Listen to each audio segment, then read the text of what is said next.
হ্যাঁ বন্ধুরা, আসসালামু আলাইকুম। তোমরা সবাই কেমন আছো? আশা করছি ভালো আছো। আমি অনেক ভালো আছি। তো আমাকে দেখতে পাচ্ছ রেডি হওয়া, আজকেও যেমনটা। তো আমি হয়ে গেছি রেডি, কারণ আমি যাচ্ছি ডক্টর দেখাতে। অ্যাকচুয়ালি আমার ডক্টর দেখাবো, অনেকটা প্রবলেম আছে, শরীর প্রচণ্ড অসুস্থতা। তোমরা দেখতে পারবে যে কোন ডক্টর দেখাতে যাচ্ছি, কিসের জন্য, কী ব্যাপার, বৃত্তান্ত সবটাই দেখতে পারবে তোমরা। তো প্রচুর এসে গেছে ডিউটি থেকেও আমাকে নিয়ে যাবেন বলে তাড়াতাড়ি করে ছুটি নিয়ে এসেছে। আবার 1টা থেকে ডিউটি আছে। আমি রেডি হয়ে গেছি, ও রেডি হচ্ছে, ও এখন রেডি হবে, তারপরে বেরোবো। চলো বেরিয়ে যাই, দেখি কী ব্যাপার। ঠিক আছে? তো বন্ধুরা, এই দেখো আমি চশমা পরে নিয়েছি, চশমাটা খুললাম একটু। তো এই যে কোয়ার্টারের বাইরে এসে পড়েছি, আমি দাঁড়িয়ে আছি। আর হচ্ছে বরবাবু হচ্ছে ড্রেস পরেছে, দেখতে পাচ্ছ টুপি আমার হাতে। বলছে দেখা নিষেধ আছে, যেটা বলেছিলাম তোমাদেরকে, রায় দিবে আমাদের যে ড্রেস পরা ফটো বা ভিডিও করতে, শ্যুট করতে পারবে কি না ব্লগে। তো ওরা মানা করে দিয়েছে, বলছে না, যেহেতু একটা জানি না আদার্স আর্মিরা করে, এদের কেন যে করতে দিচ্ছে না বুঝতে পারছি না। এদের রেজিমেন্টে সেটা নিষেধ আছে, পারমিশন নেই। তাই জন্য আমি ব্লগটা দেবো। আর আনইউনিফর্মে যখন তোমার দাদাভাই থাকবে তখনই ব্লগে আসবে, আদারওয়াইজ তোমাদের দাদাভাইকে নিয়ে আসবো না আমি। ঠিক আছে? না হলে খারাপ হবে, যেহেতু পারমিশন দেয়নি উপর থেকে স্যাররা। তো ওইটা আমাদের একটু খেলাটা এরকম হয়ে যায়, তাই না? তো আমি রেডি হয়ে গেছি, এখন এদিকে রাস্তা, চলো রাস্তার দিকে চলে যাব। আর ডক্টরের কথা যেরকমটা তোমাদের বললাম, কন্টিনিউ যদি তোমরা দেখো তাহলে বুঝতে পারবে অনেকটা প্রবলেম, অনেকটা ব্যতিক্রম পার করে, এত গরমের মধ্যে, এত রোদ্রে, বাড়ি ঘর দুয়ার ছেড়ে সব কিছু রেখে ভাড়া লাগিয়ে এখানে এসে পড়েছি। কিসের জন্য এসেছি সবটাই তোমরা যদি থাকো আমার পাশে, দেখো কন্টিনিউ আমার ব্লগগুলি, তাহলে বুঝবে। আর আসার কারণ, এসে কি ভুল করছি না ঠিক করছি সেটা বুঝতে পারলাম, সেটা নিয়েও একদিন ব্লগ হবে চিন্তা ভাবনার পরে। এখনও সেই চিন্তা ভাবনাটা এখনও করে উঠতে পারিনি। তো চলো। আর প্রথমে ডক্টরের ওখানে যাব, তাই তো অটো তো ভুল হবে, আমাদের স্কুটি আছে, স্কুটিতে করে যাব। তো বড়মশাই তালা লাগিয়ে নিচ্ছে, চলো চলে যাই। আমাকে দেখানো, তাই তোমাকে দেখাবে না, আসো না। ও বারবার বলছে আমাকে দেখাবে না, ড্রেস পরা আছি। তো স্কুটির সামনে যাবো, কথা বলছি।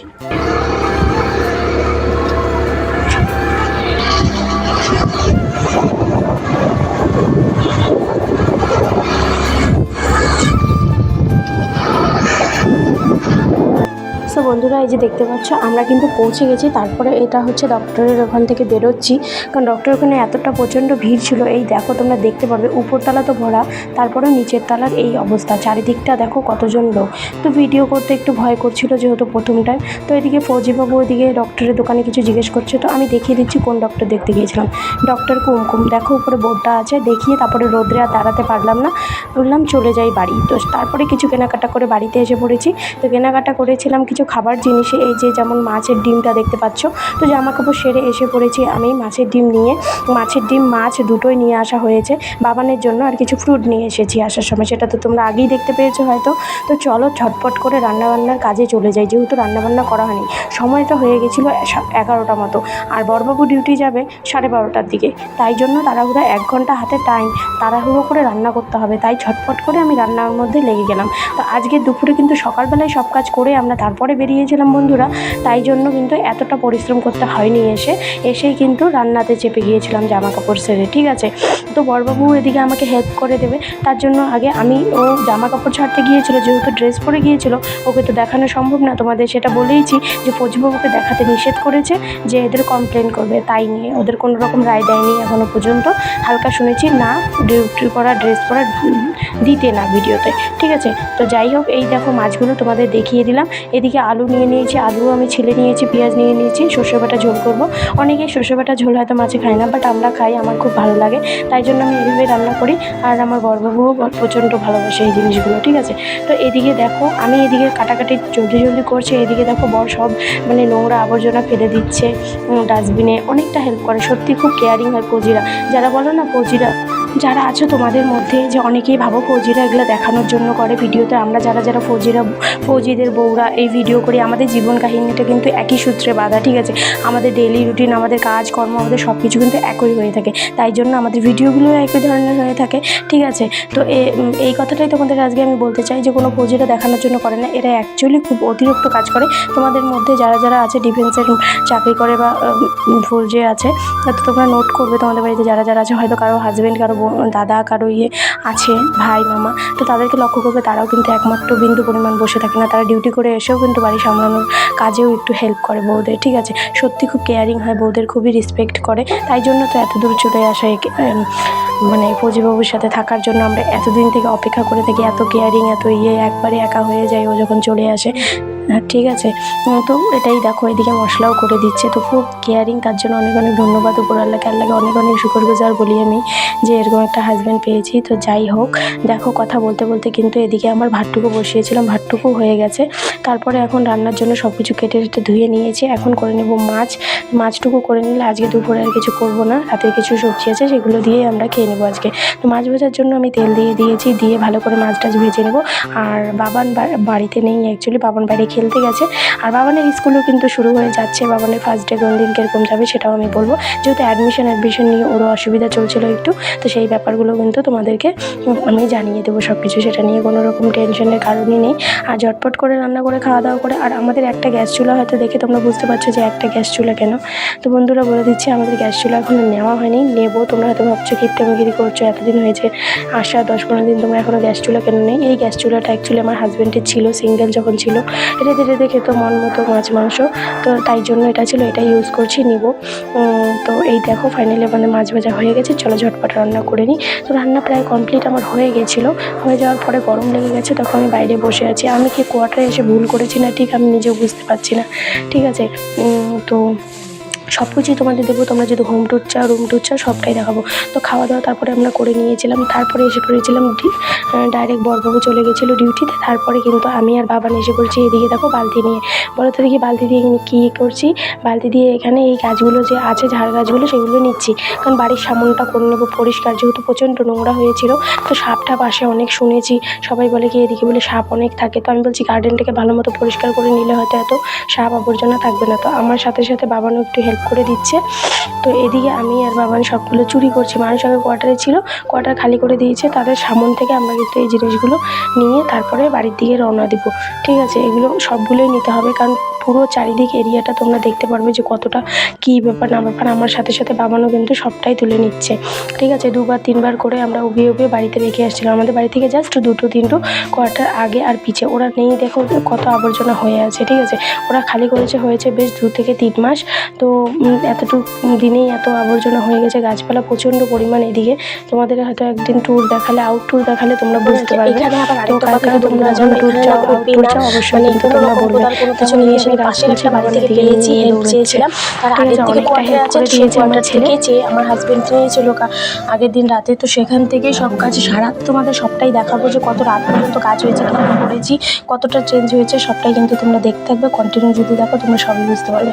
আর ডাক্তারের ব্যাপারটা যেটা তোমরা দেখলে, ডাক্তার না দেখিয়ে কিন্তু আমরা বাড়ি এসে পড়েছিলাম, কারণ ডাক্তারের প্রচণ্ড ভিড় ছিল, তাই জন্য কিন্তু ডক্টর দেখা হয়নি। দেখাবো নেক্সট হয়তো তোমাদেরকে করে, এখন আর পাশে সময় হবে না, সেইভাবে দিতে সময় হবে সেদিন সেদিনে ব্লগ আসবে। আর আমার লাইফের ব্যাপারটা কিন্তু এরকম একটা মানে ব্যাপার, তোমরা হয়তো অনেক ভিডিও দেখো, অনেক ফৌজিদের ভিডিও দেখে থাকো বউদের, তো আমাকেও সাপোর্ট করো, যাদেরকে সাপোর্ট করছো আমাকেও একটু সাপোর্ট করো বন্ধুরা। তো তোমাদের সঙ্গে কথা বলতে বলতে দেখো আমার সব গাছ কিন্তু তোলা হয়ে গেছে, দেখো ঠুসে করে ভরছি, 2-3 বার করে বাবার নিয়ে যাচ্ছে, রেখে তারপরে আবার আসছে বারবার করে। তো তারপরে আমি চলে যাবো, অনেকটা কাজ কিন্তু আমি করে রেখেছি। ঠিক আছে, সেটাও তোমরা দেখতে পারবে, প্রচণ্ড ঘাস ছিল, নোংরা ছিল, তোমরা হয়তো সাইডের ঘাসগুলো দেখে তোমরা কিন্তু বুঝবে। আর কি বলো তো বন্ধুরা, যেদিন থেকে আমরা কোয়ার্টারে এসেছি কন্টিনিউ কিন্তু আমরা কাজকর্ম করেই যাচ্ছি, তবু কাজের কোনো রকম শেষ দেখা পাচ্ছি না। আর চারিদিকটা সাজাতে তো একটু টাইম লাগবে, এতদিন ঘর বাড়ি নিয়ে সেট করেছিলাম, ঘর টর এত কিছু, আমার মোবাইলটা যদি নষ্ট না হতো সবটাই তোমাদের কিন্তু আমি দেখাতে পারতাম, শেয়ার করতে পারতাম, বাট এখন কিছু করার নেই, যেগুলো চলে গেছে সেগুলো আর বলার না। আমি যে এই ভিডিওটা করছি তোমরা অনেকেই জানো যে আমার হাজব্যান্ডের মোবাইল দিয়ে কিন্তু আমি ভিডিওটা শ্যুট করছি। ঠিক আছে, তো দেখো তারপরে এদিকে আমরা সব কিছু গাছ টাছ নিয়ে এসে পড়েছি, কয়েকটা গাছ আমরা লাগিয়ে দিয়েছি, তারপরে আবারও অনেক গাছ এনে সাইডে রেখে দিয়েছিলাম। এই সামনটা দেখো, মাটিগুলো তুলতে কিন্তু গাছগুলো তুলতে অনেকটা পরিশ্রম হয়েছে, আমার হাজব্যান্ডও হেল্প করেছে। আমার হাজব্যান্ড ডিউটি থেকে আছে, আমি বলছি আমি একটু হেল্প করে দিই। ফৌজিবাবু যেহেতু খুব খারাপ লাগে, কারণ ও ডিউটি করে আসে এত পরিশ্রম হয়, তারপরে আবার দিন শুরু করে এগুলো, তাই জন্য দেখো সবটাই করতে হয়। ফৌজিবাবু বলে যে এমন না যে আমরা রাজরানীর মতো করে থাকি, আমাদের কিন্তু সব প্রকারেরই কাজ করতে হয়। ঠিক আছে, আর কোনো কাজ ছোটো আর বড় হয় না, নিজেরই বাড়ির সামনে পরিষ্কার যতটা রাখবো হয়তো ততটা ভালো হবে। হবে। আর কোয়ার্টারে থাকলে যে নোংরা থাকবো সেটা কোনো মানে না, আমি একদমই নোংরা থাকতে পারি না, তাই জন্য কিন্তু আমি বাইরেটা পরিষ্কার করে নিচ্ছি। যেহেতু বাবা আমি চেয়ার নিয়ে বসবো, বড়মাসে চেয়ার নিয়ে বসবে, তাই ভাবনা চিন্তা একটু একটু গার্ডেন বানাবো, একটু আবাদ করবো কিছু এক সাইডে, এগুলো একটা স্বপ্ন। এগুলোই তো আমাদের সংসার হয়ে যায় না, 3 বছরের মতো থাকবো, তো 3 বছর নিজের মতো গুছিয়ে নিতে হবে সংসারটাকে, তাই না? ইচ্ছে না করলেও থাকতে হবে। আর কীরকম লাগছে না লাগছে সেগুলোও তোমরা আমার হয়তো ভিডিওগুলো কন্টিনিউ যদি দেখো তাহলেই বুঝতে পারবে যে কীরকম লাগছে কোয়ার্টারে।